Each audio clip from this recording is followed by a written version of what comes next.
Hello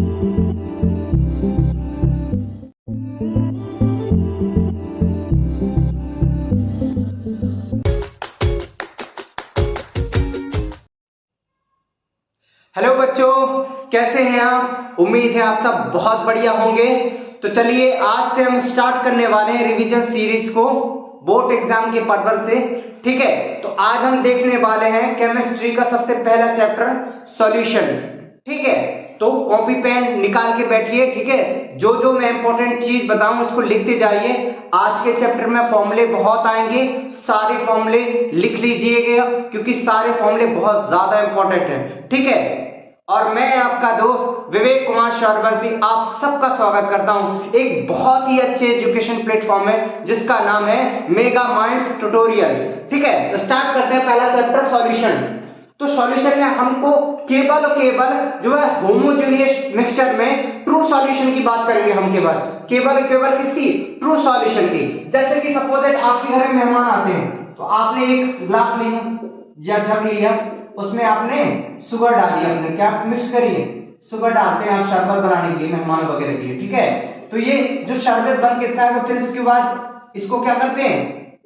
किसी stick वगैरह से इसको क्या घोलते हैं? क्या करते हैं? घोलते हैं। तो कुछ मिनट बाद क्या देखेंगे, जो आपने शुगर ऐड की थी कहीं कहीं वो शुगर गायब हो जाती है। तो वो कहीं डिसअपियर नहीं हुई है, वो केवल केवल जो है बहुत ही छोटे छोटे एटम्स में ब्रेक हो गई है और कहीं ना कहीं शुगर मॉलिक्यूल्स के बीच में जो है छिप गई है, जिसके कारण हमें दिखाई नहीं देती, कहीं वो जादू से गायब नहीं हुई है। ठीक है, समझ में आ गया? तो इसी प्रकार से हम इसी की चर्चा करेंगे, इसकी मेजरमेंट कैसे करेंगे। ठीक है, वैसे सामने दिखने वाली चीजों को तो हम इंच टेप वगैरह सब चीज से नाप लेते हैं, लेकिन जो चीजें हमें दिखाई नहीं देती उसको कैसे नापेंगे या उसको कैसे निकालेंगे, या कितने सॉल्यूशन में आपने कितना सॉल्यूशन डाला है। तो कहीं ना कहीं जो आप शुगर डालते हैं वो छोटे अमाउंट में डालते हैं और पानी ज्यादा अमाउंट में लेते हैं, तो जो छोटे अमाउंट में लेते हैं उसे हम सॉल्यूट कहते हैं और जो बड़े अमाउंट में लेते हैं उसे हम सॉल्वेंट कहते हैं। ठीक है, तो इस तरह से घोल के हमने एक सॉल्यूशन बना दिया। क्या बना दिया?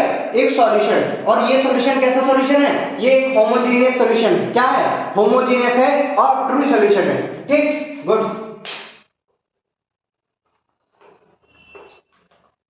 अब हम सबसे इंपॉर्टेंट इस चीज में बात करेंगे, वो होगा मोल कॉन्सेप्ट। Mole concept. और मोल कॉन्सेप्ट क्या होता है? मोल कॉन्सेप्ट से हमने यही जानना है कि हमने सॉल्यूशन में कितना सॉल्यूट या कितने मोल्स ऑफ सॉल्यूट डाला है। ठीक है, किसी भी सॉल्वेंट में। ठीक है, तो इन्हीं सब चीजों की हम चर्चा करेंगे मोल कॉन्सेप्ट में। तो सबसे पहली चीज आती है मोल।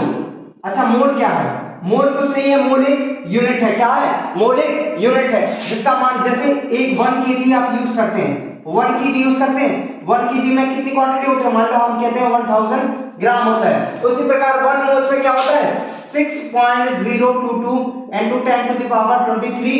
ये इसका क्वांटिटी होता है कि मतलब अगर कोई एटम, सपोज दैट इसमें तो हम सब एटम्स की ही बात करेंगे। ठीक है, तो जब 6.022 into 10 to the power 23 atoms होंगे तो उसको हम इतनी बड़ी संख्या को ना लगकर हम केवल इसको ये लिख देते हैं कि 1 मोल क्वांटिटी है। कितनी है?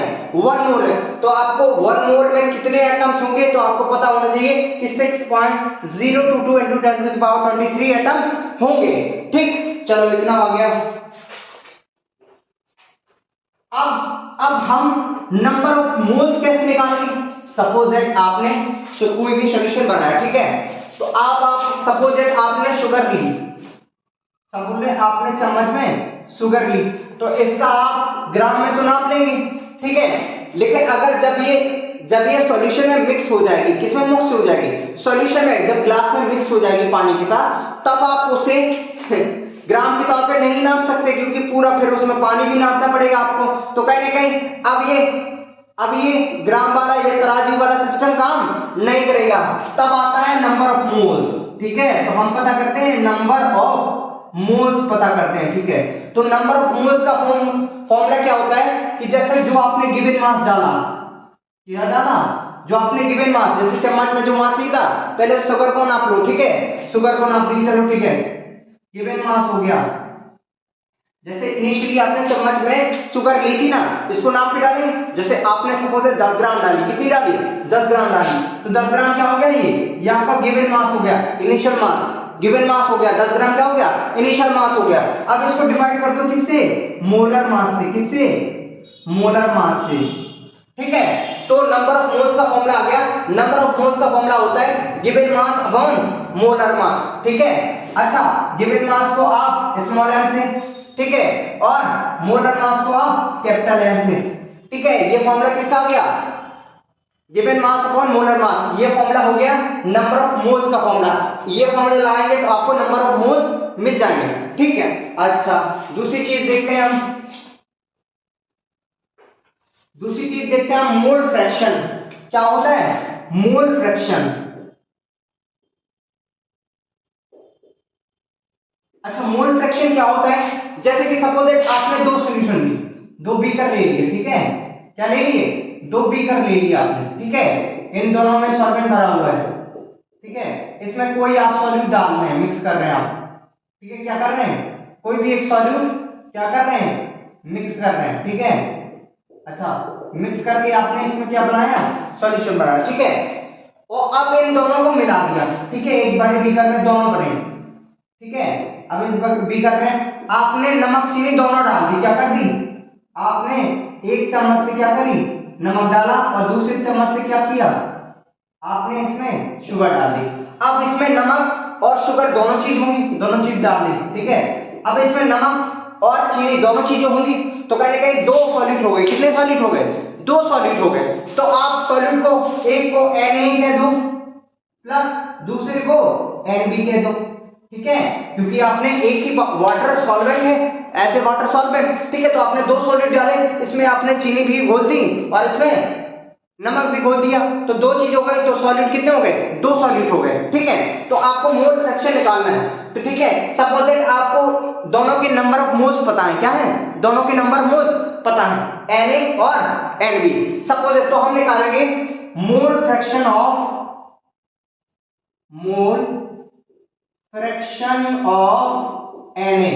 Na निकालेंगे, तो आपको क्या करना है, Na को ऊपर रख देना है, जिसका निकालना है उसका सबसे ऊपर, ठीक है, समझ में आ गया। और नीचे टोटल कर देना दोनों को, दोनों का टोटल, ठीक है।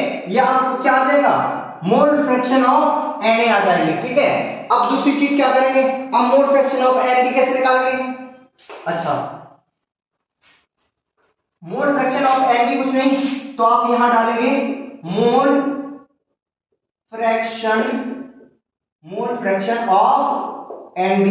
जैसे ही आपने Nb डाला, तो आप मैंने क्या कहा था कि जिसका आपको निकालना है उसको ऊपर रखना है Nb, ठीक है। नीचे आपको क्या लिख देना, दोनों का टोटल, ठीक है। ये हो गया मोल फ्रैक्शन ऑफ Nb, ठीक है, समझ में आ गया। आपने मोल फ्रैक्शन ऑफ Na निकाल लिया, मोल फ्रैक्शन ऑफ Nab निकाल लिया। अच्छा चलो ठीक है, ये मोल फ्रैक्शन निकालना आ गया।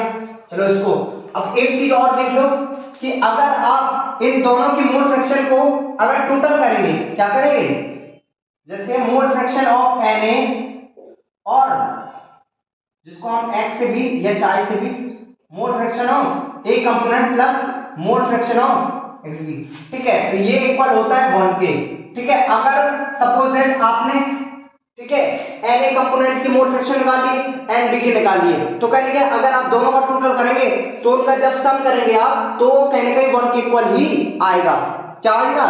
इसलिए कहते हैं कि मोल फ्रैक्शन ऑफ A और mole fraction of B equal to क्या होता है, 1 होता है। कि जैसे आपने किसी भी सॉल्वेंट में दो सॉल्यूट डाले, तो दोनों के नंबर ऑफ मोल्स निकाल लिए आपने, दोनों के नंबर ऑफ मोल्स निकालने के बाद उसके बाद मोल फ्रैक्शन निकाल लिए दोनों के, और दोनों का मोल फ्रैक्शन जब आप ऐड करेंगे, क्या करेंगे, टोटल करेंगे, तो वो 1 के इक्वल आ जाएगा, ठीक है। इसी को कहते हैं हम मोल फ्रैक्शन एडिशन। तो मोल फ्रैक्शन ऑफ एडिशन हमेशा जो कितना आ जाएगा, 1 आ जाएगा। ओके गुड, इतना हो गया। चलो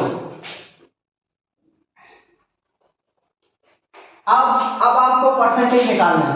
अगर परसेंटेज, सपोज आपको परसेंटेज ऑफ एनी क्वांटिटीज, ठीक है, क्वांटिटी, ठीक है, मास बाय मास, ठीक है। या सिंपल सी बात, इसको ऐसे लिख लो, क्वांटिटी अभी कुछ ना लिखो, सीधे परसेंटेज मास बाय मास। अगर मास बाय मास निकालना है आपको परसेंटेज, तो आपको क्या करना पड़ेगा, मास ऑफ सॉल्यूट, क्या करना पड़ेगा, मास ऑफ सॉल्यूट रख दें ऊपर, ठीक है, अपॉन मास ऑफ सॉल्यूशन रख दें, ठीक है, मास ऑफ सॉल्यूट और मास ऑफ सॉल्वेंट, आप सीधे इसको 100 से मल्टीप्लाई कर दें, ये क्या आ जाता है, मास बाय मास परसेंटेज आता है। अच्छा, मास बाय वॉल्यूम परसेंटेज निकालना हो, क्या निकालना हो, मास बाय वॉल्यूम परसेंट निकालना हो, ठीक है, तो ये हो जाएगा mass of solute upon volume of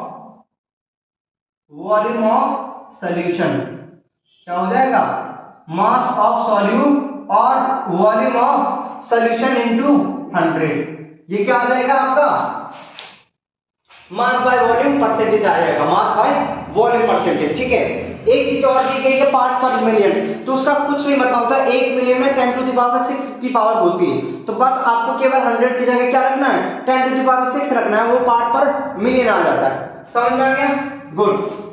अब हम चर्चा करने वाले हैं सबसे अच्छे टॉपिक की, इसमें अब आती है हम कंसंट्रेशन टर्म में, क्या आते हैं, कंसंट्रेशन टर्म में। सबसे पहले आप देखते हैं मोलरिटी, अच्छा, इसके ऊपर क्वेश्चन बहुत आते हैं, इसलिए इसको कृपया करके बहुत ध्यान से देखना, ठीक है। अच्छा, मोलरिटी क्या होता है, कुछ नहीं होता, नंबर ऑफ मोल्स निकालना देखे थे हमने, तो हमें केवल इतना पता करना है number of moles per volume कितना है, वॉल्यूम इन लीटर, जैसे number of moles per volume of solution in litre, इसको किस में लिखना है, इन लीटर में लेना है, बस ये क्या होती है, मोलरिटी होती है, सिंपल सी। जैसे कि सपोज है, मैंने इनिशियली आपको बताया था, इनिशियली हमने बात की थी इसके बारे में, ठीक है, तो आपने इसमें जैसे शुगर डाली थी, क्या डाली थी आपने, शुगर इसमें ऐड की थी, अच्छा, शुगर ऐड की, ठीक है, तो ये सॉल्यूशन बन गया शुगर का, मान लो ये सॉल्यूशन बन गया आपका शुगर का, चलो ठीक है, अच्छा, ये सॉल्यूशन है शुगर का। अब हमें पता करना है कि इसमें जो है शुगर के पार्टिकल कैसे हैं, उनका कंसंट्रेशन किस हिसाब से है, ठीक है। अगर इसकी हम बात करेंगे तो कहेंगे, जैसे सपोज 1 लीटर ले लें, हमने 1 लीटर पानी लिया, हमने इसमें से 1 लीटर निकाल दिया, ठीक है, मान लो ये 10 लीटर का हमने सर्विस बनाया था, ठीक है, तो 10 लीटर में से 1 लीटर निकाला हमने, सपोज इसमें से 1 लीटर निकाल लिया, ठीक है, 1 लीटर डाला। अब इस 1 लीटर में देखेंगे, इस 1 लीटर में कितने नंबर ऑफ मोल्स प्रेजेंट है, क्या देखेंगे हम, इस 1 लीटर में कितने नंबर ऑफ मोल्स प्रेजेंट है, ठीक है, यही क्या होता है हमारा, यही क्या होती है, मोलरिटी होती है, कि पर लीटर वॉल्यूम में कितने नंबर ऑफ मोल्स प्रेजेंट है, यही क्या होती है, मोलरिटी होती है, गुड, ओके, ठीक है।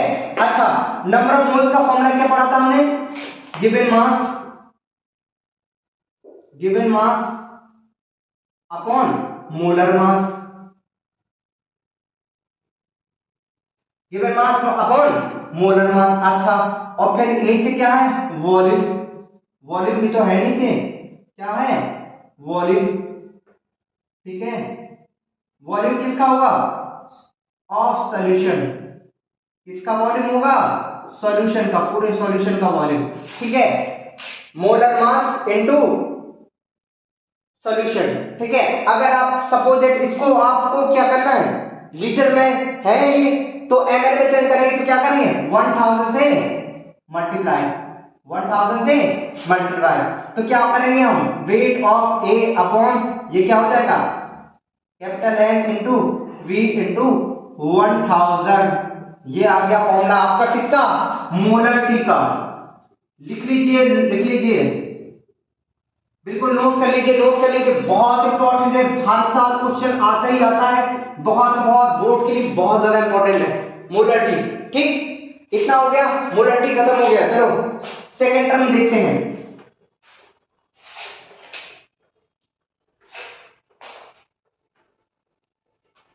सेकंड टर्म हम क्या देखेंगे, अब देखेंगे मोलैलिटी, क्या देखेंगे, मोलैलिटी देखेंगे हम। अच्छा, मोलैलिटी क्या होती है, वहां पर मोलैलिटी में number of moles per volume of solution in litre था, यहां पर नंबर ऑफ मोल पर weight of solvent in KG, क्या होते हैं, ठीक है, वेट, इसमें सिर्फ वेट ऑफ सॉल्वेंट लेने हैं, ठीक है, weight of solvent in KG, यही क्या हो जाएगी आपकी मोलैलिटी हो जाएगी, क्या हो जाएगी, मोलरिटी हो जाएगी। अच्छा, नंबर ऑफ मोल्स का फॉर्मूला सिंपल सी बात, गिवन मास इसको WA लिख दो, ठीक है, मोल, और ये वेट ऑफ सॉल्वेंट इसको WB लिख दो, ठीक है। अच्छा, इनटू, अब क्या करो, सिंपल सी बात, क्या करो, वेट ऑफ सॉल्वेंट हो गया मोस्ट, अब इनटू इसमें क्या करो, मोलर मास से डिवाइड कर दो, क्योंकि गिवन मास अपन मोलर मास, ये किसका फॉर्मूला था, ये था नंबर ऑफ मोल्स का, तो गिवन मास अपन मोलर मास, और ये मास ऑफ या वेट ऑफ सॉल्वेंट हो गया, WB क्या हो गया, वेट ऑफ सॉल्वेंट। अच्छा, ये केजी है, अगर ग्राम में कन्वर्ट करना है तो क्या करेंगे, 1000 से डिवाइड करेंगे, ये डिवीजन हो जाएगा तो 1000 ऊपर जाएगा तो क्या हो जाएगा, WA into 1000 upon WB into M, capital M। Capital M यहाँ पर मोलर मास है क्या, और WB यहाँ पर वेट ऑफ सॉल्वेंट है, और WA यहाँ पर क्या है, गिवन मास है सॉल्यूट का, क्या है, गिवन मास है किसका, सॉल्यूट का, और 1000 को मल्टीप्लाई हमने इसलिए किया क्योंकि कहीं ना कहीं हमें केजी से ग्राम में कन्वर्ट करना था, केजी से किसमें, ग्राम में कन्वर्ट करना था। गुड, ये भी फॉर्मूला बहुत इंपॉर्टेंट है, लिख लीजिए, ठीक है, वेरी गुड। देखो, या तो मोलरिटी से वो क्वेश्चन दे देगा, न्यूमेरिकल देगा, या तो वो मोलरिटी से दे देगा, बस यही दो टॉपिक से जरूर एक न्यूमेरिकल जरूर पूछता है, ठीक है, इसलिए इसको अच्छे से फॉर्मूले को लिख लीजिए बिल्कुल।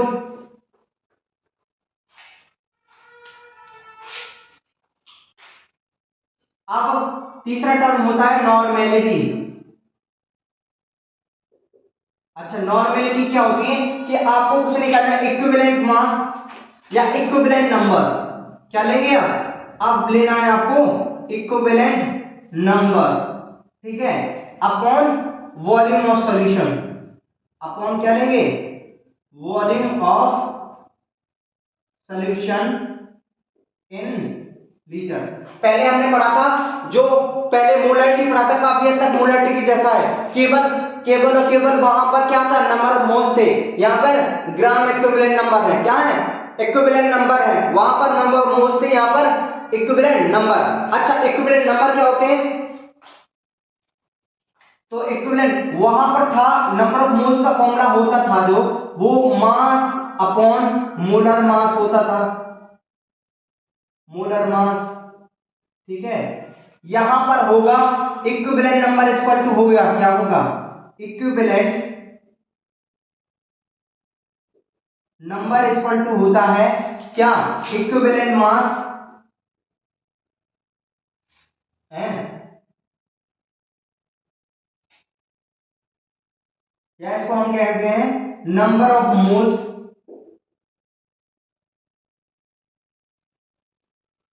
अच्छा, इसमें होता है given mass upon equivalent mass, क्या हो जाएगा, given mass upon equivalent mass. ये क्या हो जाएगा, यहां पर था जो मोलरिटी या नंबर ऑफ मोल्स हम निकालते थे, वो निकालते थे given mass upon molar mass, यहां पर केवल मोलर मास होता है, यहां पर इक्विवेलेंट मास, ये इक्विवेलेंट नंबर निकालना इसलिए इक्विवेलेंट मास, यहां पर मोलर मास निकालना इसलिए मोलर मास आ गया, ठीक है। देखो राइमिंग बन गई, यहां पर नंबर ऑफ मोल्स निकालेंगे तो मोलर मास लेंगे, इक्विवेलेंट नंबर निकालेंगे तो इक्विवेलेंट मास लेंगे। अच्छा, इक्विवेलेंट मास क्या होता है, जैसे इक्विवेलेंट मास क्या होता है, कैसे निकलेगा, तो इक्विवेलेंट मास कोई ज्यादा जादू की छड़ी नहीं है, ठीक है। इक्विवेलेंट मास इक्वल टू होता है कि क्या होगा, मोलर मास ले लो आप, क्या ले लो, मोलर मास, तो मोलर मास को n फैक्टर से डिवाइड कर दो, किससे, मोलर मास को n फैक्टर से डिवाइड कर दो। अब ये n फैक्टर क्या बना होती है, इसका सिंपल सा लॉजिक ये है कि जैसे सपोज दैट NaCl ले लिया आपने, क्या ले लिया, NaCl ले लिया, तो आप ये बताओ जब ये आयनिक फॉर्म में जाता है या हम किसी चीज में घोलते हैं, इसको पानी में घोलेंगे तो ये आयंस में टूट जाता है Na+ और Cl- में, तो कहीं ना कहीं ये जो आयंस दे रहा है, ये नंबर ऑफ आयंस की वैल्यू इस पे रख दो। अगर सॉल्ट दिया हो और अगर एसिड दिया हो, सपोज दैट आपको एसिड दिया हो, तो वो नंबर ऑफ H+ कितने दे रहा है उस पर डिपेंड करेगी, जितने नंबर ऑफ H+ देगा वही उसकी क्या हो जाएगी, वही n फैक्टर की वैल्यू हो जाएगी। या बेस होगा तो आपको OH आयंस कितने दे रहा है, ठीक है, बेस होगा तो OH आयंस कितने दे रहा है, अगर एसिड है तो H+ आयन कितने दे रहा है, और अगर सॉल्ट है तो कितने आयंस दे रहा है, ठीक है, कितने पॉजिटिव आयन दे रहा है, वही क्या हो जाएगी n की वैल्यू। जैसे इसमें पॉजिटिव आयन एक ही दिया है, ठीक है, तो इसका मतलब इसकी n फैक्टर की वैल्यू क्या हो जाएगी, 1 हो जाएगी। यदि एसिड है H प्लस, यदि सॉल्यूशन में जाने पर H प्लस की वैल्यू 1 दे रहा है, अगर एक ही H प्लस दे रहा है तो वहां पर n की वैल्यू 1 हो जाएगी। यदि OH आयन है, O बेस है, कोई क्या है, बेस है, तो उसमें OH आयन अगर एक दे रहा है तो OH आयन 1 ही जो है n फैक्टर की वैल्यू हो जाएगी, ठीक। तो इस प्रकार से हमने नॉर्मलिटी का समझ लिया। नॉर्मलिटी इक्वल टू होता है equivalent number upon volume of solution in litre, ठीक है। तो कहीं ना कहीं नंबर ऑफ मोल्स बराबर क्या होता है, मास अपॉन मोलर मास होता है, तो इक्विवेलेंट नंबर इक्वल टू होता है given mass upon equivalent mass. Equivalent mass कुछ नहीं होता है, इक्विवेलेंट मास इक्वल टू होता है molar mass upon n factor, ठीक है। और n फैक्टर की वैल्यू यदि सॉल्ट के साथ दी गई है, तो अगर सॉल्ट दिया है तो सॉल्ट में उसमें आयंस कितने दे रहा है, पॉजिटिव आयन कितने दे रहा है, वही इसकी n फैक्टर की वैल्यू हो जाएगी। अगर कोई एसिड दिया है तो H प्लस की वैल्यू कितनी है, वही जो है उसकी n फैक्टर की वैल्यू हो जाएगी। यदि बेस दिया है तो उसमें OH आयन कितने हैं, वही जो है n फैक्टर की वैल्यू हो जाएगी। समझ में आ जाएगा, good.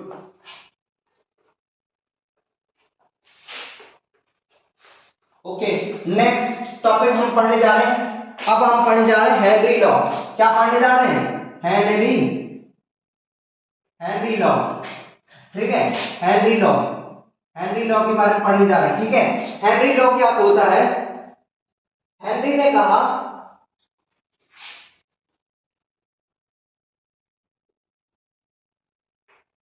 it is state that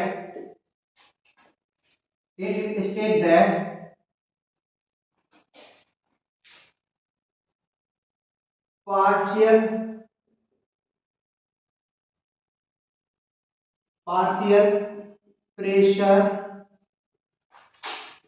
pressure of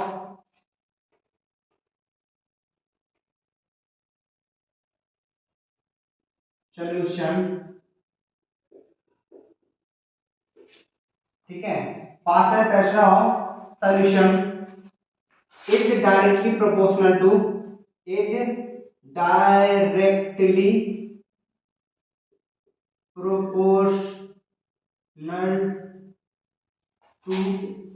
ठीक है, मोल फ्रिक्शन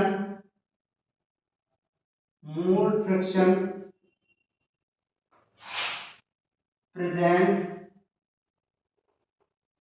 इतना ही लिखो, ठीक है। Henry law state that it is state that the partial pressure of solution is directly proportional to the mole fraction present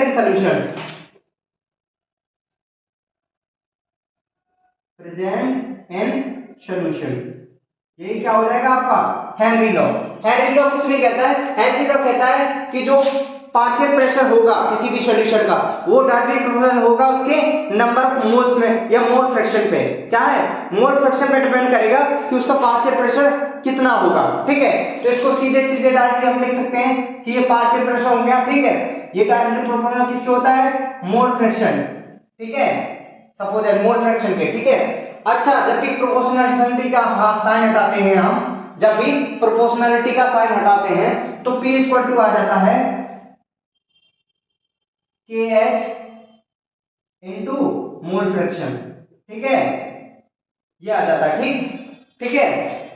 तो कहीं ना कहीं हेनरी लॉ ने कहा था कि जो पार्शियल प्रेशर होगा किसी भी सॉल्यूशन का वो डायरेक्टली प्रोपोर्शनल होगा इसके मोल फ्रैक्शन ऑफ सॉल्यूट के, ठीक है। समझ आ गया, गुड। अच्छा,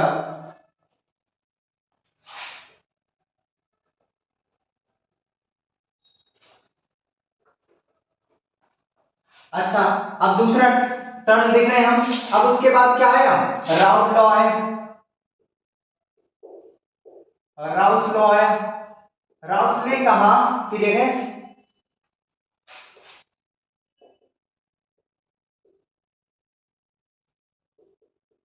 राउथ law state that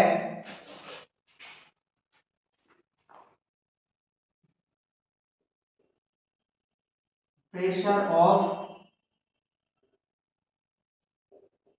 solution, Rao's law state that Raoult's law state that pressure of solution is equal or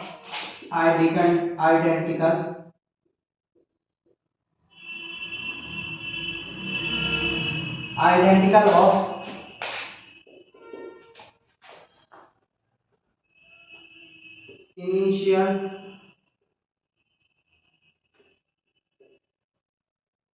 initial pressure of pure solvent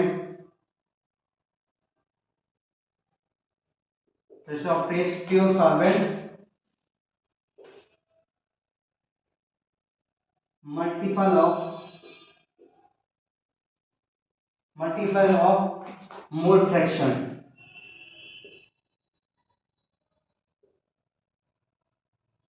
ठीक, तो राउल्स लॉ का कहना था कि जो सब्सटेंस का सॉल्यूशन का प्रेशर होगा, ठीक है, वो जो है इनिशियल प्रेशर ऑफ सॉल्वेंट जितना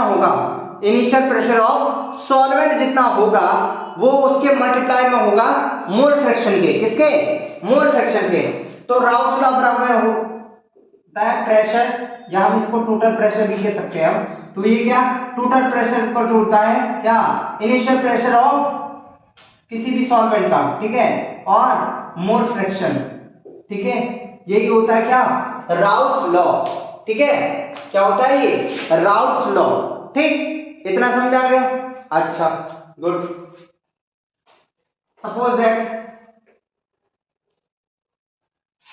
इसका एक डेरिवेशन भी बहुत इंपॉर्टेंट है, अभी करवा दे रहे हैं। जैसे कि सपोज दैट ये कोई टोटल प्रेशर है किसी का, इसका सपोज दैट हम पीए का देखें, तो पीए का नॉट और एक्स ए ले लेंगे। ये किसी पीए सब्सटेंट का है, किसी एक सब्सटेंट का, ठीक है। ऐसे ही हम पीबी का भी निकाल लेंगे, तो पीबी का इनिशियल प्रेशर हम लेंगे क्या लेंगे, और एक्स बी लेंगे। ठीक, हमें पहले क्या लेना है, अभी इसका प्रेशर लेना है पीए, ठीक है। उसके बाद इनिशियली इसका प्रेशर क्या था, पीए नॉट का मतलब होता है इनिशियल प्रेशर, जब वो प्योर फॉर्म में था, ठीक है, जब उसमें कुछ मिक्स नहीं किया गया था तब का प्रेशर था उसका पीए नॉट, और मिक्स करने के बाद उसका प्रेशर कितना हो गया, पीए हो गया। इसके बाद यहां तक पीबी का जो जब प्योर फॉर्म में था पीबी, तो उसका प्रेशर था पीबी नॉट, और मिक्स करने के बाद उसका प्रेशर हो गया कितना, पीबी। और उसको ये जो पीबी प्रेशर निकला है इसको किससे मल्टीप्लाई करना पड़ता है, मोल फ्रैक्शन से। किससे, मोल फ्रैक्शन से। अच्छा, तो अगर हम इसका टोटल प्रेशर निकालें, क्या निकालें, पीटी निकालें, तो पीटी बराबर क्या हो जाएगा, पीए प्लस पीबी, ठीक है। अच्छा, पीटी, अच्छा पीए और पीबी की वैल्यू रख दीजिए आप, तो क्या P not a x A plus P not be और एक्स बी, ठीक है, इतना हो जाएगा। ये इसका टोटल प्रेशर आ गया, ठीक है। क्या निकाल दिया हमने, टोटल प्रेशर निकाल दिया। तो वो क्या कह रहा था कि राउल्स का कहना था कि जब हम किसी भी जो है वोलेटाइल सब्सटेंस में कोई भी नॉन वोलेटाइल चीज ऐड करते हैं, क्या करते हैं, कोई भी नॉन वोलेटाइल चीज ऐड करते हैं, तो कहीं ना कहीं उसका प्रेशर चेंज होता है। क्या होता है, उसका प्रेशर चेंज हो जाता है, ठीक है। हाँ, तो अब उसके बाद इसमें एक में जो मिक्सिंग की थी तो इसका प्रेशर इतना आया था, दूसरे में मिक्सिंग की इसका प्रेशर इतना आया। अब इन दोनों का टोटल प्रेशर निकाल लिया, तो पीटी निकाल लिया, तो पीए नॉट एक्स ए और PB naught x B, total pressure निकाल लिया। अब हमने पहले ही पढ़ा था कि मोल फ्रैक्शन जो है, अगर हम दोनों मोल फ्रैक्शन को ऐड करते हैं तो उसका ऐड किसके इक्वल होता है, 1 के इक्वल होता है। तो कहीं ना कहीं एक्स ए प्लस एक्स बी बराबर कितना हो जाएगा, 1 हो जाएगा। तो अगर हम एक्स बी बराबर लिखें तो एक्स बी बराबर क्या हो जाएगा, 1 माइनस इंटू एक्स ए। तो यहां पर एक्स बी की वैल्यू पुट करो, तो पीटी बराबर हो जाएगा P not a x A plus P not be, अब ये हो जाएगा 1 माइनस एक्स ए, ठीक है। अगर इसका मल्टीप्लाई पीबी का अंदर मल्टीप्लाई करवा दो तो क्या आ जाएगा, पीटी बराबर क्या हो जाएगा, ये दो ये बताओ, P not a x A plus, उसके बाद अब इस पीबी नॉट का अंदर मल्टीप्लाई करो तो क्या आ जाएगा, P not be minus P not be, और क्या आ जाएगा एक्स ए, ठीक है। तो ये डेरिवेशन है किसका, राउल्स लॉ का।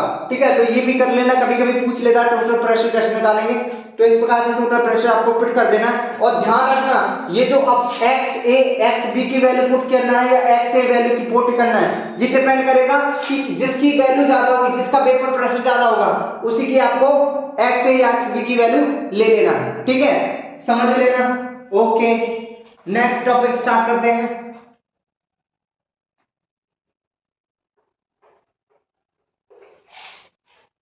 तो कहीं ना कहीं राउस लॉ की एक्सप्लेनेशन कब डिस्टर्ब हो गई, ठीक है, राउस लॉ हम आगे देखेंगे कि राउस लॉ क्यों जाता है। एक तो जो है राउस लॉ जो वैलिड था वो मिनिमम डाइल्यूशन के लिए वैलिड था, मतलब ऐसा नहीं कि आप कितना भी डाइल्यूशन कर दें और उसके लिए राउस लॉ डिफेंड हो जाए।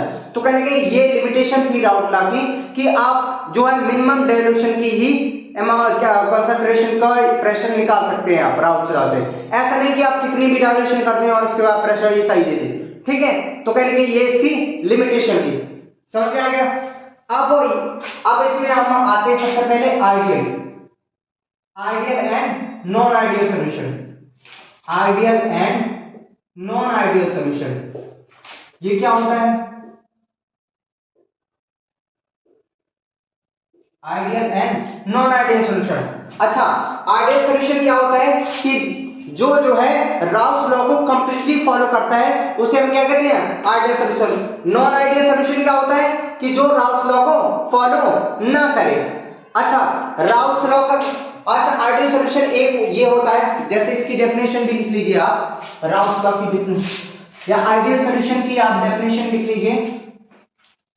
ठीक है, आइडियल सॉल्यूशन की पहले डेफिनेशन लिख लो आप। ठीक है, आइडियल सॉल्यूशन। ठीक है, अच्छा, आइडियल सॉल्यूशन क्या कहता है कि इंटरेक्शन बिटवीन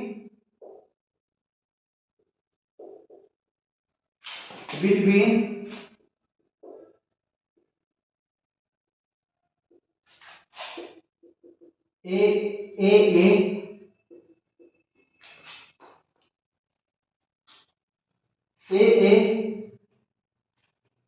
मॉलिक्यूल या पार्टिकल लिख लो इसको, ए पार्टिकल, ठीक है, and interaction between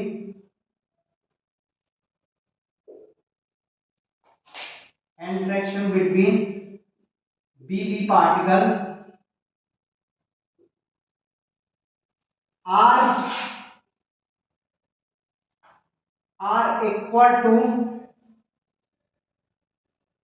are equal to AB interaction of molecule।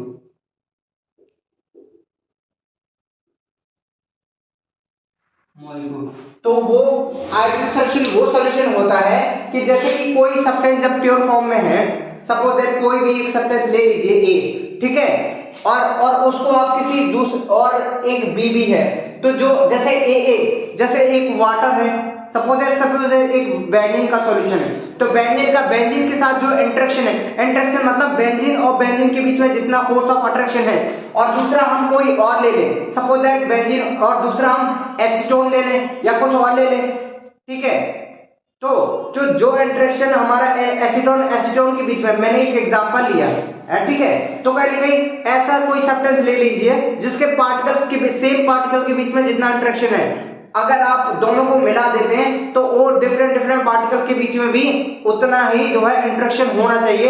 वही सॉल्यूशन क्या कहलाता है? आइडियल सॉल्यूशन कहलाता है। समझ में आ गया कि जैसे कि सपोज दैट ए एक पार्टिकल है, ए तो ए सेम पार्टिकल है, यहाँ पर बी सेम पार्टिकल है, तो इन दोनों के बीच में जो इंटरेक्शन है और ए के बीच में भी इंटरेक्शन है, अब इन दोनों को हम मिला देंगे तो ए बी के बीच में जितना इंटरेक्शन होगा वो इंटरेक्शन ए जैसा होगा, तो इनका इंटरेक्शन इसके इक्वल होगा, इसका इसके इक्वल होगा, तो तीनों आपस में इक्वल होंगे इंटरेक्शन, तभी वो सॉल्यूशन क्या कहलाएगा? आइडियल सॉल्यूशन कहलाएगा। ठीक है, और नॉन आइडियल सॉल्यूशन क्या हो जाएगा? तो उसमें क्या जाहिर सी बात है, जैसे ए और ए बी का इंटरेक्शन जो सेम था ना, और ए बी का इंटरेक्शन सेम नहीं रहेगा।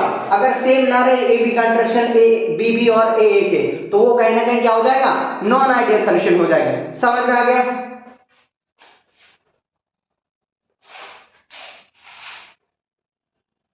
जैसे कि इसको आप प्रैक्टिकल से पसंद जाते हैं हम, ठीक है ठीक। अच्छा, जैसे कि हम सपोज दैट एक सॉल्यूशन है, इसमें आपने इसमें कोई सॉल्यूशन भरा हुआ है, मतलब कोई एक प्योर सॉल्यूशन, कोई एक प्योर है, प्योर सब्सटेंस है, प्योर लिक्विड भरा हुआ है इसमें इसके पार्टिकल है ए पार्टिकल भरे हुए हैं इसके अंदर, ए पार्टिकल भरे हुए हैं इसके अंदर, क्या क्या इसके ए पार्टिकल भरे हुए हैं, पूरे पूरे ए पार्टिकल। दूसरा आपने ले लिया, ठीक है, एक दूसरा लिक्विड लिया जिसमें उसके बीबी पार्टिकल भरे हुए हैं, कितने बीबी पार्टिकल भरे हुए हैं, ठीक है।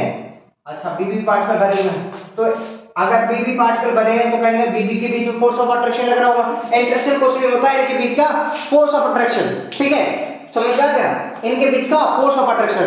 तो जो फोर्स ऑफ अट्रैक्शन ए के बीच में है, बी के बीच में है, अगर हम इन दोनों को मिला दें, अब हमने ए और बी को दोनों के एक साथ मिला दिया, एक साथ मिला दिया, अब इसमें ए के भी होंगे, बी के भी होंगे, ए के भी होंगे, बी के भी होंगे, ठीक है। इसमें पहले ए था, इसमें पहले बी था, अब हमने इन दोनों को मिला के बड़े बीकर में डाल दिया, तो इसमें अब ए भी है और बी भी है। तो पहले इंटरेक्शन था ए के बीच में, किसकी, क्योंकि इसमें सिर्फ ए है, तो फोर्स ऑफ अट्रैक्शन किसके बीच में लग रहा था, केवल ए के बीच में। इसमें केवल बी के पार्टिकल थे, तो इसमें फोर्स ऑफ अट्रैक्शन किसके बीच लग रहा था, केवल बी के लग रहा था। तो कहेंगे जो ए के बीच में फोर्स ऑफ अट्रैक्शन है और जो बी के बीच में फोर्स ऑफ अट्रैक्शन है, अगर हम इन दोनों को मिला दें, अब उसके बाद ए बी के बीच का इंटरेक्शन होने लगा, क्योंकि कहेंगे इसमें बी पार्टिकल भी है और ए पार्टिकल भी, तो ए और बी थे पहले, अब ए बी लगने लगा है, अब बी और ए के बीच में फोर्स ऑफ अट्रैक्शन है, तो कहेंगे जो इसके बीच में फोर्स ऑफ अट्रैक्शन है वो वही फोर्स ऑफ अट्रैक्शन इसके बीच में भी हो, इसके बीच में भी हो, तो ये सॉल्यूशन कैसा कहलाएगा, आइडियल सॉल्यूशन कहलाएगा। समझ आ गया?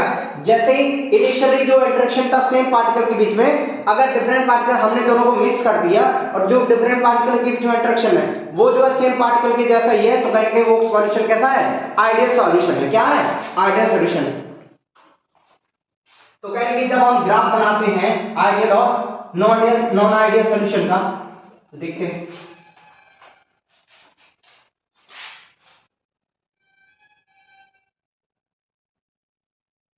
ठीक, अगर हम x ये x ए ले लें और ये x b, सपोज दैट 1 1, ठीक है, समझ रहे हैं, यहाँ पर x b 0 x b 0।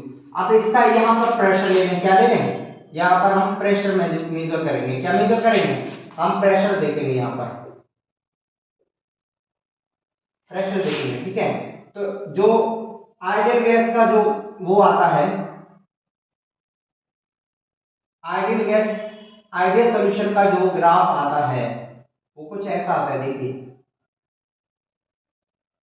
तो यहां पर इसका ये Pt बराबर हो जाता है, Pt बराबर क्या हो जाएगा, Pa प्लस Pb, ठीक है। ये मान लो Pa का है और ये Pb का है। अब इसके बाद जब नॉन आइडियल सॉल्यूशन का निकालते हैं, तो नॉन आइडियल सॉल्यूशन में जब ग्राफ खींचते हैं तो कहेंगे वो ग्राफ इसके जैसा नहीं आता है। उसमें दो कंडीशन मिलती है नॉन आइडियल सॉल्यूशन में, दो कंडीशन, कौन कौन सी, एक मिलता है,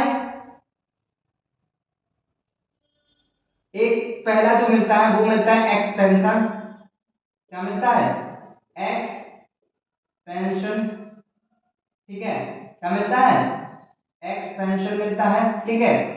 और ठीक है, एक एक्सपेंशन मिलेगा जिसको हम कहेंगे, ठीक है, एक्सपेंशन, और एक जो है एक के बीच में अगर फोर्स ऑफ अट्रैक्शन ज्यादा होगा तो कहेंगे वो ज्यादा करीब करीब आ जाएंगे, तो क्या कर जाएंगे, थोड़ा कॉन्ट्रैक्ट कर जाएंगे, क्या कर जाएंगे, कॉन्ट्रैक्ट कर जाएंगे, ठीक है।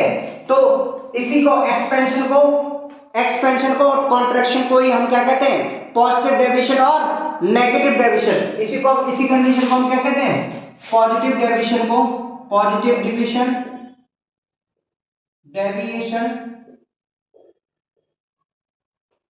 दूसरा होगा नेगेटिव डेविएशन, इसको भी हम समझाते हैं, 2 मिनट में समझ में आ जाएगा। नेगेटिव डेविएशन ये नॉन आइडियल में देखने को मिलेगा, किसमें देखने को मिलेगा, नॉन आइडियल सॉल्यूशन में। जैसे कि सपोज दैट पहले क्या था, आपने आइडियल में पहले आपने नॉन आइडियल किया, नॉन आइडियल दिया, नॉन आइडियल सॉल्यूशन, अच्छा non ideal solution, non ideal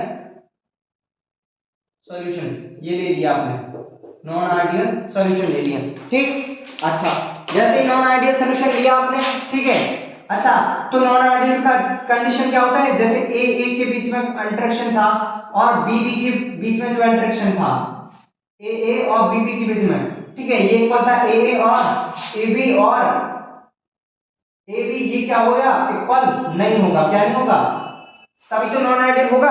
भाई मैंने क्या कहा था, जो फोर्स ऑफ अट्रैक्शन इसके बीच में और जो फोर्स ऑफ अट्रैक्शन इसके बीच में और ए बी के बीच में वो फोर्स ऑफ अट्रैक्शन नहीं रही अब, इसलिए क्या कहलाएगा ये नॉन आइडियल सॉल्यूशन। ये क्या है, नॉन आइडियल सॉल्यूशन, ओके, क्या कहलाएगा ये नॉन आइडियल सॉल्यूशन, ठीक है, ये नॉन आइडियल सॉल्यूशन कहलाएगा। तो कह रहे नॉन आइडियल में एक मिलती है पॉजिटिव डेविएशन, क्या होती है, पॉजिटिव डेविएशन, एक मिलती है पॉजिटिव डेविएशन और दूसरी मिलती है क्या, negative deviation, negative deviation. Positive deviation कब होगी या नेगेटिव डेविएशन कब होगी, अगर सपोज दैट इसके बीच में वो फोर्स ऑफ अट्रैक्शन है, इनके बीच में, और ए बी के बीच में जो फोर्स ऑफ अट्रैक्शन है वो कहीं ना कहीं इनके मुकाबले कमजोर है। अगर कमजोर है फोर्स ऑफ अट्रैक्शन, मतलब ज्यादा अच्छे से खींच नहीं पा रहा है, तो कहीं ना कहीं इनके बीच की क्या हो जाएगी, डिस्टेंस इंक्रीज हो जाएगी और ये कहीं थोड़ी दूरी पे चले जाएंगे, और दूरी पे चले जाएंगे कहीं ना कहीं इनका वॉल्यूम इंक्रीज हो जाएगा और इनका वॉल्यूम पॉइंट भी कम हो जाएगा, क्योंकि इनके बीच का फोर्स ऑफ अट्रैक्शन वीक हो गया है। तो थोड़ी सी भी हीट दोगे तो ये क्या करने लगेंगे, बॉयल करने लगेंगे, ठीक है। तो कहीं ना कहीं इनका प्रेशर भी बढ़ जाएगा और इनका वॉल्यूम भी बढ़ जाएगा। और अगर इनके बीच का फोर्स ऑफ अट्रैक्शन वीक हो गया तो कहीं ना कहीं हमें देखने को मिलेगा पॉजिटिव डेविएशन। अगर इन दोनों के बीच का फोर्स ऑफ अट्रैक्शन डिक्रीज हो गया, क्या हो गया, डिक्रीज हो गया, वो सॉरी इन दोनों के बीच का फोर्स ऑफ अट्रैक्शन अगर इंक्रीज हो गया, क्या हो जाएगा, अगर डिक्रीज हो रहा था तो पॉजिटिव डेविएशन मिल रहा था हमको, और कहीं ना कहीं जब इंक्रीज हो जाएगा इनके बीच का फोर्स ऑफ अट्रैक्शन और ज्यादा लगने लगे तो ये एक दूसरे को और पास खींच लेंगे और इनके बीच की डिस्टेंस क्या हो जाएगी, डिक्रीज हो जाएगी, तो कहीं ना कहीं और पास आ जाएंगे, तो कहीं ना कहीं वॉल्यूम क्या हो जाएगा, कम हो जाएगा, और उसके बाद इनके बीच का बॉन्ड भी और ज्यादा मजबूत हो जाएगा, तो इनको तोड़ने के लिए एनर्जी भी ज्यादा लगेगी, तो इनका बॉइलिंग पॉइंट भी बढ़ जाएगा। तो कहीं ना कहीं इनका बॉइलिंग पॉइंट बढ़ जाएगा अगर इनके बीच का फोर्स ऑफ अट्रैक्शन बढ़ गया, तो समझ में आ गया। तो ये क्या होगा, नेगेटिव डेविएशन होगा, क्या हो जाएगा, नेगेटिव डेविएशन। अगर इनके बीच का फोर्स ऑफ अट्रैक्शन वीक हो गया तो मिलेगा पॉजिटिव डेविएशन, अगर इनके बीच का फोर्स ऑफ अट्रैक्शन क्या हो जाएगा, और ज्यादा मजबूत हो गया तो क्या हो जाएगा, नेगेटिव डेविएशन। समझ में आ गया। अच्छा अब हेडिंग डाल दो इनमें, पॉजिटिव डेविएशन और नेगेटिव डेविएशन में क्या क्या चेंजमेंट आने वाले हैं, देखो। अच्छा एक वर्ड और सुनने को मिलता है एजियोट्रॉपी, तो एजियोट्रॉपी से घबराइए मत, एजियोट्रॉपी कोई बहुत बड़ी 30 मार्क नहीं है, ठीक है।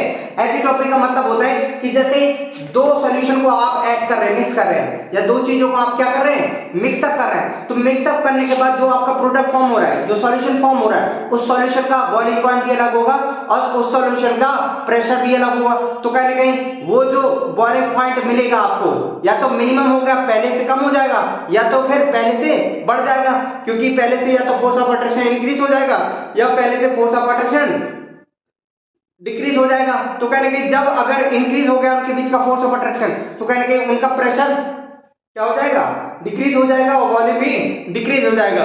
तो इस प्रकार से उनके बीच का फोर्स ऑफ अट्रैक्शन बढ़ गया तो उनको जो है बॉयल करने के लिए उसका बॉइलिंग पॉइंट बढ़ जाएगा, तो इसी को कहते हैं एजियोट्रॉपी मैक्सिमम बॉइलिंग पॉइंट, ठीक है। अगर सपोज दैट उनका मिक्सअप करने के बाद सॉल्यूशन बनाने के बाद उनका जो है क्या किया, उनका फोर्स ऑफ अट्रैक्शन और वीक हो गया, फोर्स ऑफ अट्रैक्शन वीक हो गया तो कहीं ना कहीं फिर उनको क्या करने का, थोड़ी सी हीट देंगे तो जल्दी बॉयल करने लगेगा, तो उनका बॉइलिंग पॉइंट क्या हो जाएगा, घट जाएगा। इसको कहते हैं मिनिमम एजियोट्रॉपी बॉइलिंग पॉइंट, ठीक है। समझ में आ गया।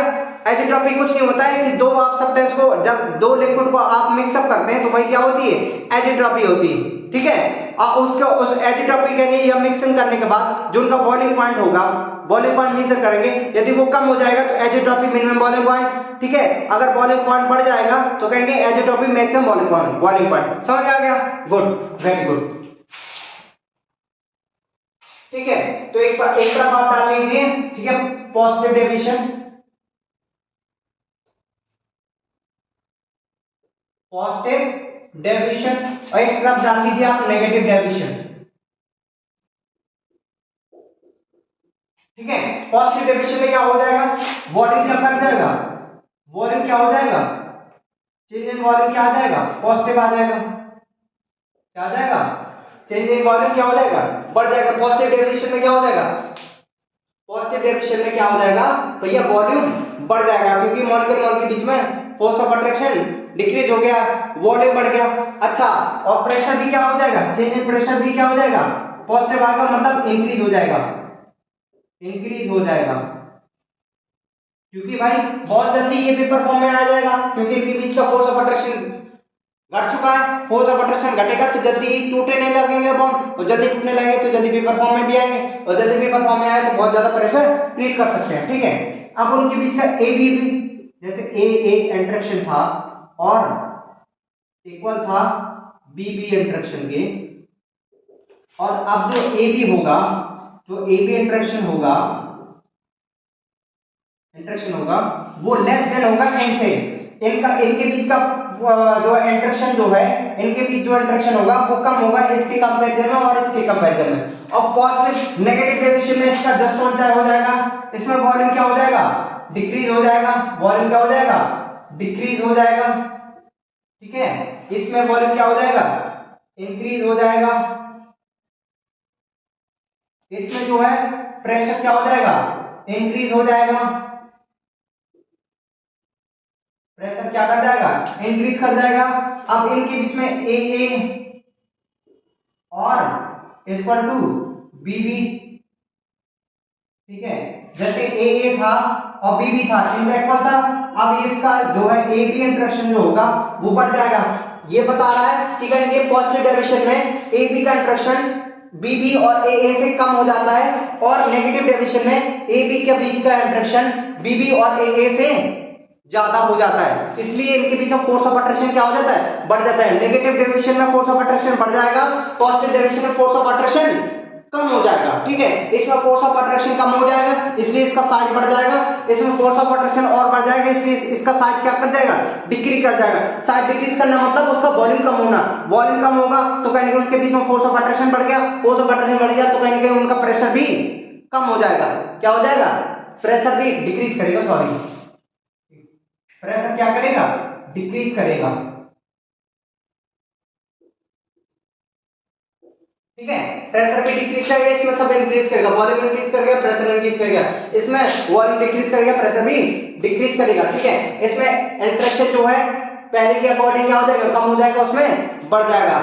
समझ में आएगा। इसमें बॉइलिंग पॉइंट क्या हो जाएगा, इसमें बॉइलिंग पॉइंट डिक्रीज हो जाएगा, बीपी क्या हो जाएगा, बीपी भी डिक्रीज करेगा,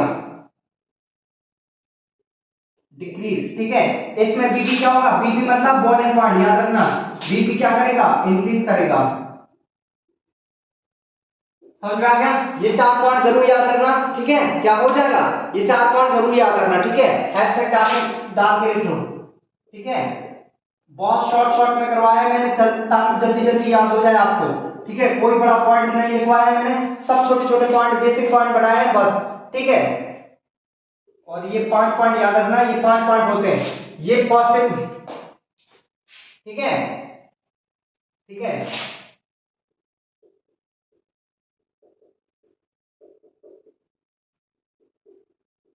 ये 4 पॉइंट जरूर याद रखना आपको ये 4 पॉइंट जरूर याद होने चाहिए।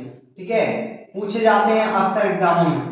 ये तीसरा है और ये चौथा है। ठीक है, तो इस तरह से आपने पॉजिटिव डेविएशन और नेगेटिव डेविएशन के बीच में डिफरेंस देख लिया। ठीक है, इसमें क्या हो जाएगा, वॉल्यूम इंक्रीज कर जाएगा, इसमें वॉल्यूम डिक्रीज कर जाएगा, इसमें प्रेशर इंक्रीज, इसमें प्रेशर डिक्रीज, इसमें इंटरेक्शन क्या हो जाएगा, कमजोर हो जाएगा, इसमें इंटरेक्शन क्या हो जाएगा, बढ़ जाएगा, इसमें जो है बॉइलिंग पॉइंट डिक्रीज हो जाएगा, इसमें बॉइलिंग पॉइंट इंक्रीज हो जाएगा। अच्छा, इसका एग्जांपल भी लिख लो। इसका एग्जांपल होगा, सपोज दैट अगर आपने बेंजीन सॉल्यूशन को आपने किसके साथ मिला दिया, आपने एसीटोन के साथ मिला दिया, तो ये क्या करेगा, ये इसका एग्जांपल पॉजिटिव डेविएशन का। अगर आपने बेंजीन को एसीटोन के साथ मिलाया है, ठीक है, तो वो क्या करेगा, बेंजीन और एसीटोन आपस में एक दूसरे नफरत करते हैं, ये आपस में जो है फोर्स ऑफ अट्रैक्शन नहीं लगाते हैं ये एक दूसरे को। जैसे कि सपोज अगर कोई आदमी आपकी उससे दोस्ती नहीं बन रही है और आप दोनों को एक ही रूम में रख दिया जाए, आप प्योर दुश्मन है तो आप क्या करेंगे, एक दूसरे के दूर दूर भागेंगे, ठीक है। और अगर सपोज तुमने दो जिगरी यारों को एक कमरे में बंद कर दिया तो वो क्या करेंगे, बढ़िया और भाई चड्डी बड्डी की तरह आपस में बढ़िया तरह से बहुत अच्छी तरीके से एक दूसरे के नजदीक बैठेंगे और खूब बातें आते करेंगे आराम से, ठीक है। तो कहीं ना कहीं बेंजीन और एसीटोन आपस में एक दूसरे की इनकी बनती नहीं है, ये दोनों एक दूसरे को पसंद नहीं करते, इसलिए इनके बीच का फोर्स ऑफ अट्रैक्शन क्या हो जाएगा, डिक्रीज हो जाएगा। लेकिन इसका एग्जांपल है जैसे कि सपोज आपने वाटर में अगर आपने मिक्स किया, आपने हाइड्रोक्लोरिक HCl मिक्स कर दिया, या फिर आपने एसीटोन में आपने किसको डाल दिया, क्लोरोफॉर्म को डाल दिया, तो ये सब क्या है, नेगेटिव डेविएशन दिखाएंगे। यदि आप वाटर को HCl के साथ डालेंगे तो भी नेगेटिव डेविएशन, यदि आप एसीटोन को क्लोरोफॉर्म के साथ मिक्स करेंगे ये भी क्या करेगा, नेगेटिव डेविएशन दिखाएगा। क्या दिखाएगा, नेगेटिव, क्योंकि ये दोनों एक दूसरे को काफी पसंद करते हैं, इनके बीच में फोर्स ऑफ अट्रैक्शन बढ़ जाएगी, इसके बीच में भी फोर्स ऑफ अट्रैक्शन बढ़ जाएगी, इसके बीच में भी फोर्स ऑफ अट्रैक्शन बढ़ जाएगी, ठीक है। इस प्रकार से हमने ये चीजें देख ली, ठीक है, पॉजिटिव और नेगेटिव डेविएशन क्लियर। अब हम मूव करते हैं कॉलिगेटिव प्रॉपर्टी की इसके ऊपर। किसके ऊपर, कॉलिगेटिव प्रॉपर्टी क्या होती है।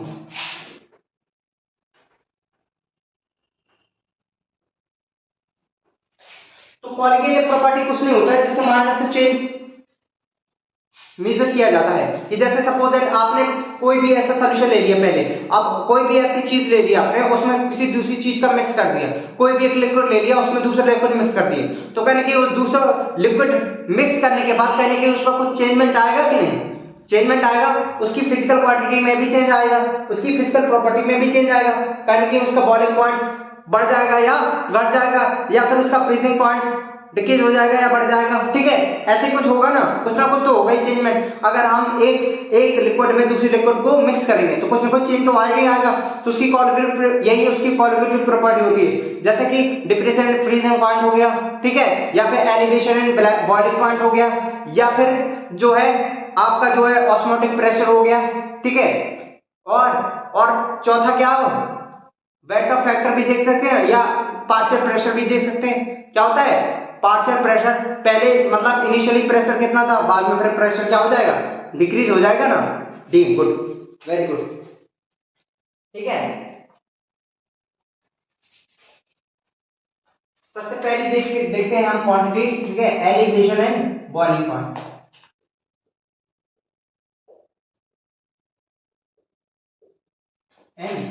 Boiling point,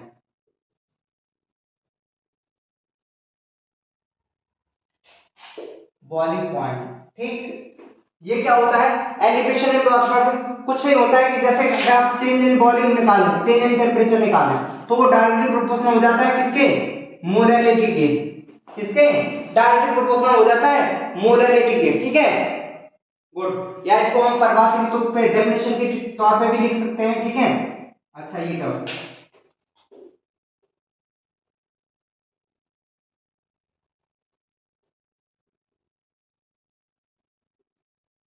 change in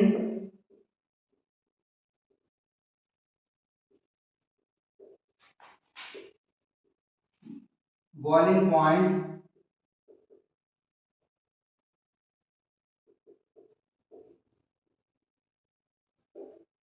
solution is directly proportional to, बिल्कुल सिंपल शॉर्ट में लिखवा रहा हूं, directly proportional to the molality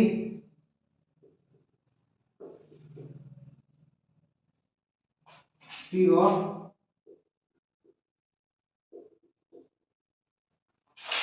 solution. तो कुछ नहीं होता है कि देखो एलिवेशन एंड बॉइलिंग पॉइंट कुछ नहीं होता है कि जैसे सपोज है इसमें आपने कोई चीज डाल दी, ठीक है, पहले कोई प्योर सॉल्वेंट था आपने, ठीक है, उसमें कोई दूसरा लिक्विड मिला दिया, तो दूसरा लिक्विड मिलाने के बाद उसका बॉइलिंग पॉइंट क्या हो जाता है, कहीं उसका बॉइलिंग पॉइंट में चेंज आता है, तो वो चेंज जो है बॉइलिंग पॉइंट में जो चेंज आएगा वो डायरेक्टली प्रोपोर्शनल होगा किसके, मोलैलिटी के, किसके प्रोपोर्शनल होगा, मोलैलिटी के, ठीक है। अच्छा मोलैलिटी का फॉर्मूला हम पहले ही देख चुके हैं कि जो है मोलैलिटी का फॉर्मूला होता है number of moles per unit mass of solvent in KG. ये क्या होता है? मोलरिटी। ठीक है,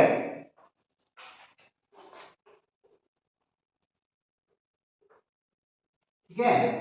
अगर जैसे इसको जैसे ही आप प्रोपोर्शनलिटी का साइन हटाते हैं तो कहीं ना कहीं कांस्टेंट आता है जिसको हम केबी कहते हैं, केबी into M.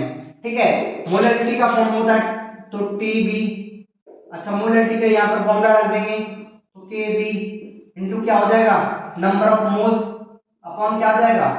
Weight of solvent. ठीक है, अच्छा केबी। अब नंबर ऑफ मोल्स का फॉर्मूला भी रख दो तो क्या हो जाएगा? Number of moles. ठीक है, तो क्या हो जाएगा?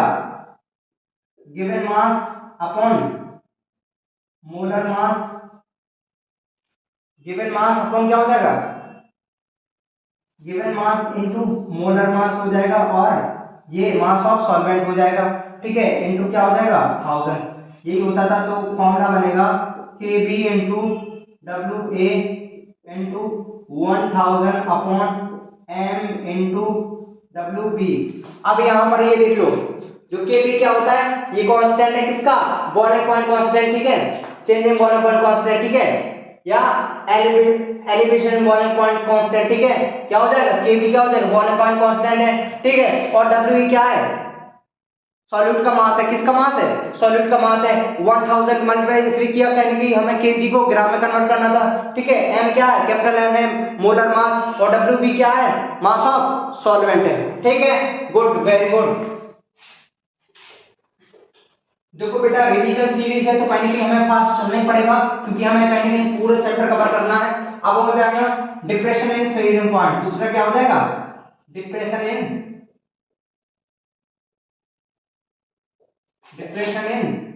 Freezing point. Depression in freezing point क्या होता है? जो चेंज इन टेम्परेचर जो होता है, जैसे कि सपोज दैट आप पानी जमा करते हैं ना, पानी को फ्रिज में रख देते हैं, पानी जम जाता है। ठीक है, अगर उस पानी में आप दूध मिला के रखें तो कहीं ना कहीं वो जमने में ज्यादा टाइम लेगा, तो कहीं ना कहीं जमने में ज्यादा टाइम लेगा क्योंकि आपने कुछ ना कुछ उसमें मिक्स कर दिया है। ठीक है, मिक्स करने के बाद उसके जो फ्रीजिंग जो पॉइंट होगा वो चेंज हो जाएगा। क्या हो जाएगा? फ्रीजिंग पॉइंट क्या हो जाएगा? उसका चेंज हो जाएगा, और जो फ्रीजिंग पॉइंट में चेंज आएगा वो डायरेक्टली प्रोपोर्शनल होता है किसके? मोलरिटी के। ये भी मोलरिटी के। ठीक है, तो ये TF। ठीक है, तो अगर जैसे प्रोपोर्शनलिटी साइन होता है तो क्या आता है? एक कांस्टेंट आता है, तो KF वो कांस्टेंट होगा। ठीक है, तो इस प्रकार से ये होगा। अब यहाँ भी मोलरिटी का फॉर्मूला हम पहले ही देख चुके हैं, TF इक्वल टू अच्छा KF। ठीक है, मोलरिटी का फॉर्मूला क्या होता है? WA mass of solute into 1000 upon M molar mass, WB मतलब मास ऑफ सॉल्वेंट। ये किसका फॉर्मूला हो जाएगा? Delta TF depression in freezing point का फॉर्मूला हो जाएगा। कितना हो जाएगा? अगर हमें चेंज इन टेम्परेचर निकालना कि कितना चेंज आया आ गया कोई भी रिपोर्ट डालने पर उसके फ्रीजिंग पॉइंट में क्या चेंज आया, तो हम इस फॉर्मूले से निकाल सकते हैं। समझ में आ गया? गुड। इस प्रकार से दूसरी क्वांटिटी अब लेते हैं हम। अच्छा, ऑस्मोसिस भी देख लो, ये बहुत अच्छी प्रोसेस है, ये पूछ लेता है, एग्जाम का फेवरेट है। ऑस्मोसिस क्या होती है कि जैसे कि आपको एक ऐसी लंबी सी ट्यूब दी गई है। ठीक है, लंबी सी ट्यूब दी गई है। ठीक है, क्या होता है कि ऐसे यहाँ पर इसने सेमी परमेबल मेम्ब्रेन लगा दी। यहाँ पर क्या कर दी? Semi permeable membrane. एक तरफ आपने प्योर वाटर भर दिया, इस तरफ आपने मान लो प्योर वाटर भरा है, ये बिल्कुल प्योर वाटर है गंगा जल। इसमें आपने गंदगी वाला वाटर, नाली वाला पानी भर दिया। ठीक है, नाली वाटर। ठीक है, ये गंदा संदा बना दो, तो इस तरफ क्या होता है? गंदा वाटर भरा हुआ है, इसमें ये वाटर की डली हुई है, बहुत सारी इम्प्योरिटी डली हुई है। ठीक है, और इस तरफ क्या है? प्योर वाटर है, तो ये प्योर वाटर है और ये थोड़ा इम्प्योर वाटर है। क्या है? Impure water. ये क्या है? प्योर वाटर डला हुआ है इसमें, और इसमें इम्प्योर वाटर डला हुआ है। क्या डला हुआ है? Impure water.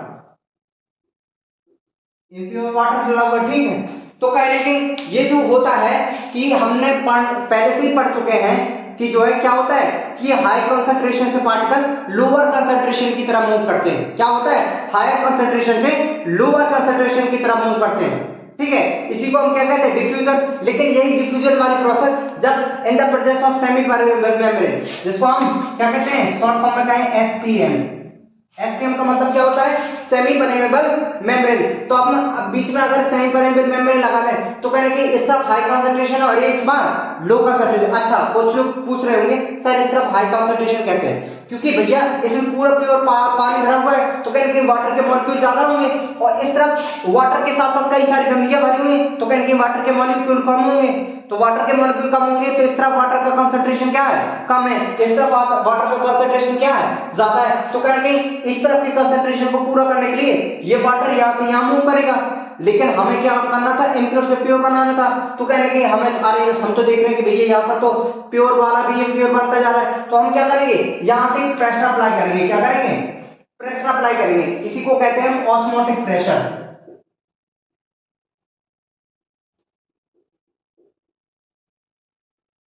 ऑस्मोटिक प्रेशर, ठीक है। तो जैसे ये प्रेशर अप्लाई करेंगे, प्रेशर अप्लाई करने के बाद जबरदस्ती हम जो है रिवर्स ऑस्मोसिस करवाएंगे। क्या करेंगे? रिवर्स ऑस्मोसिस, क्योंकि हाई कंसंट्रेशन जो लोअर कंसंट्रेशन की तरफ मूव करना ये होगी ऑस्मोसिस। लेकिन सपोज दैट हम जबरदस्ती इसको प्रेशर देकर इसकी रिवर्स ऑस्मोसिस करवा रहे हैं, मतलब लोअर कंसंट्रेशन से हाई कंसंट्रेशन की तरफ ले जा रहे हैं, ठीक है, जिसके कारण हमें जो है और प्योर वाटर मिलता जा रहा है। तो जो हमें जो है इसी ऑस्मोसिस को रिवर्स ऑस्मोसिस करवाने के लिए जो प्रेशर की रिक्वायरमेंट होती है उसको हम क्या कहते हैं? ऑस्मोटिक प्रेशर कहते हैं। क्या कहते हैं? Osmotic pressure. समझ में आ गया?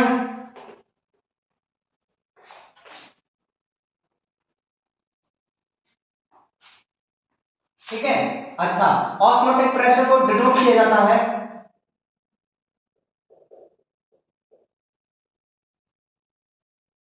ऑस्मोटिक प्रेशर को डिनोट कर दिया जाता है पाई से, ठीक है। जैसे हमने एक क्वेश्चन पढ़ी थी, पीवी बराबर क्या होती है? N into are into t. P बराबर क्या हो जाएगा? N upon v r into t. अब ये देखो, v upon v, n upon v, यह number of moles upon volume क्या होता था? मोलरिटी होती थी। तो पी बराबर हम इसको ऐसे भी लिख सकते हैं, n into are into T. N क्या है? मोलरिटी है। क्या है? मोलरिटी। अब ये देखो, जो ऑस्मोटिक प्रेशर की टर्म में आप इस इक्वेशन का यूज करेंगे, तो यहाँ पर प्रेशर को P बराबर यूज करना है आपको, क्या? पाई। और M बराबर मतलब मोलरिटी बराबर यूज करना है आपको C। तो अब जैसे अब P की जगह आप पाई को रखिए और M की जगह आप C को रखिए, तो इक्वेशन क्या आ जाएगी? पाई स्क्वायर टू क्या हो जाएगी? C into are into T. यही क्या आ गया? आपकी ऑस्मोटिक प्रेशर की वैल्यू आ गई। किसकी? ऑस्मोटिक प्रेशर की। ठीक है, ध्यान रखिएगा। गुड, ठीक है। चलो चलो चलो, नेक्स्ट टॉपिक कवर करते हैं। अब टॉपिक आता है वेट ऑफ फैक्टर। क्या आता है? Weight of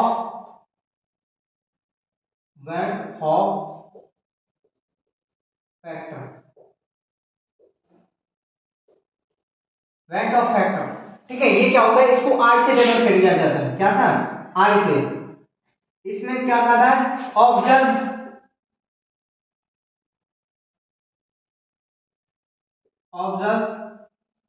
molecular mass upon calculated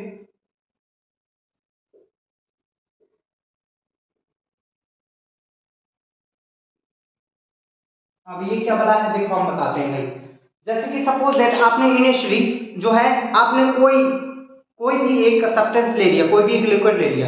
मान लो आपने सपोज शुरू में पार्टिकल लिए, आपने 100 पार्टिकल लिए, ठीक है। आपने किसी भी सब्सटेंस के 100 पार्टिकल ले लिए, उसको आपने डिसॉल्व कर दिया, और पता चलो सॉल्यूशन में जाते ही जैसे हमने उसका सॉल्यूशन बनाया तो अंदर जाके वो पार्टिकल क्या हो गए? डिवाइड हो गए, मतलब एक पार्टिकल का 2 पार्टिकल हो गए, ठीक है। तो आपने जैसे 100 डाले थे, अंदर सॉल्यूशन में जाके वो घुल के कितने बन गए? 200 हो गए। इसी को हम क्या कहते हैं? डिसोसिएशन। क्या कहते हैं? डिसोसिएशन। तो आपने अपनी नजर में तो 100 डाल दिए थे, तो वो 100 क्या है? आपकी ऑब्जर्व वैल्यू है। तो हम 100 पार्टिकल के हिसाब से उसका मास निकालेंगे, लेकिन जब अंदर जाके वो 200 हो गए तो कहीं ना कहीं उनका मास अलग होगा। तो यही कह रहा है कि ऑब्जर्व मोलिकुलर मास जो आपने ऑब्जर्व किया था, पहले लिया था, फिर बाद में कैलकुलेट किया गया सॉल्यूशन के हिसाब से, तो वो डिफरेंट निकला। दोनों क्वांटिटी क्या होगी? डिफरेंट निकली, क्योंकि आपने कहीं ना कहीं 100 डाले थे और अंदर सॉल्यूशन के अंदर कितने हो गए? वो 200 हो गए, तो कहीं की उनकी वैल्यू चेंज हो गई है। जैसे कि आपने सपोज 100 डाले, अंदर जाके वो 50 हो गए, तो ये क्या हो गया? कहीं ना कहीं 2 पार्टिकल जुड़ के आपस में एक हो गए हैं, मतलब 2 पार्टिकल जो मेजर कर रहे थे, वो दो पार्टिकल उन्होंने आपस में बॉन्ड बना के एक बन गए, तो यहाँ पर क्या हो गया, एसोसिएशन हो गया। तो दो चीज देखने को मिली, एक मिला आपको डिसोसिएशन, एक देखने को मिला आपको डिसोसिएशन और एक देखने को मिला आपको एसोसिएशन। तो आपको दो चीजें देखने को मिली, एक एसोसिएशन देखने को मिला और एक डिसोसिएशन देखने को मिला। तो कहीं ना कहीं इसी एसोसिएशन और डिसोसिएशन की वजह से हमारी जो है क्या हो रही थी, कैलकुलेशन मिस्टेक हो रही थी। तो इसी मिस्टेक को दूर करने के लिए तो साइंटिस्टों ने एक फॉर्मूला बनाया, ठीक है, क्या निकाला, वेट ऑफ फैक्टर। क्या निकाला, weight of factor. Weight of factor इसी कमी को दूर करता है, ठीक है। तो एसोसिएशन के लिए जो या डिसोसिएशन के लिए फॉर्मूला होता है 1 minus alpha plus alpha into n. ये क्या होता है, एसोसिएशन के लिए फॉर्मूला है। लेकिन अगर डिसोसिएशन के लिए निकालेंगे तो ये हो जाएगा 1 minus alpha into alpha upon n. N कुछ नहीं है, एन वही एन फैक्टर है जिसमें जो नंबर पार्टिकल, सपोज दैट आपको अंदर जाने के बाद जैसे आपने K2SO4 डाला, आपने जैसे K2SO4 डाला, ठीक है, अब अंदर जब सॉल्यूशन की जाएगा ये टूटेगा, तो 2K प्लस और SO4 2 माइनस में निकलेगा। तो कहने के पहले आयंस आपने ये पूरा एक काउंट किया था, अब ये कितने हो गए, 2 1 3 हो गए, 3 हो गए। तो यहाँ पर n की वैल्यू क्या हो जाएगी, 3 हो जाएगी। जैसे कि सपोज दैट आपने Na2SO4 डाला, ठीक है, ये डाला, अंदर जाके ये क्या टूटेगा, 2Na प्लस में टूटेगा और SO4 2 माइनस में टूटेगा। यहाँ पे कितने आयन हो गए, 2 और 1 3 आयन हो गए। तो यहाँ पर n की वैल्यू कितनी हो जाएगी, 3 हो जाएगी। समझ आ गया। तो इस प्रकार से वेट ऑफ फैक्टर की वजह से जो है सारी क्वांटिटी में चेंज आएगा, क्योंकि सब में एसोसिएशन डिसोसिएशन होता ही है। तो इस प्रकार से सारी जो हमने अभी तक क्वालिटेटिव प्रॉपर्टी पढ़ी है उन सबको अगर i से मल्टीप्लाई कर देंगे तो कहीं ना कहीं हमारी सारी क्वालिटेटिव प्रॉपर्टी सही हो जाएगी। पहली क्वालिटेटिव प्रॉपर्टी क्या थी, हमने बॉइलिंग पॉइंट पढ़ा था, क्या, depression and elevation and boiling point. TB इस पर क्या पढ़ा था हमने, Kb इंटू एम पढ़ा था। इसको i से मल्टीप्लाई कर देंगे तो क्या हो जाएगा, इसका फॉर्मूला हो जाएगा i into Kb into small m, ठीक है। इसी प्रकार हमारा जो हमने डिप्रेशन एंड फ्रीजिंग पॉइंट पढ़ा था, डिप्रेशन एंड फ्रीजिंग पॉइंट पढ़ा था, ठीक है, तो इसका फॉर्मूला भी हो जाएगा i into Kf into m, ठीक है। तीसरा हमने फॉर्मूला पढ़ा था किसका, पाई बराबर CRT ऑस्मोटिक प्रेशर का। ये भी वैल्यू क्या हो जाएगी, अब क्या हो जाएगी, I into C into R into क्या हो जाएगा T, ये फॉर्मूला हो जाएगा। तो ये सारे फॉर्मूले हैं, प्लीज सबको याद कर लीजिएगा, ठीक है। प्लीज क्या करिएगा, सबको याद कर लीजिएगा, ठीक है, कोई दिक्कत की बात नहीं है, ठीक है। सारा हमने सॉल्यूशन चैप्टर कवर कर लिया, तो इस प्रकार से, ठीक है, सारी चीजें कवर कर ली हमने, ठीक है, सारी इंपॉर्टेंट चीजें, ठीक है। तो प्लीज सबको नोट कर लीजिएगा और सबको अच्छी तरीके से पढ़ लीजिएगा। इतनी चीजें आपने पढ़ ली तो जाहिर सी बात है सॉल्यूशन चैप्टर से आपकी सारी प्रॉब्लम खत्म हो जाएगी। तो इस चीज के साथ हम इस वीडियो को समाप्त करते हैं। Thank you so much. अच्छा लगा हो वीडियो तो प्लीज सबको लाइक, सब्सक्राइब और शेयर जरूर कीजिएगा, अपने दोस्तों में भी शेयर कर दीजिएगा। ये बिल्कुल और बिल्कुल फ्री ऑफ कॉस्ट है, ठीक है। Okay, best of luck for your bright future. Okay.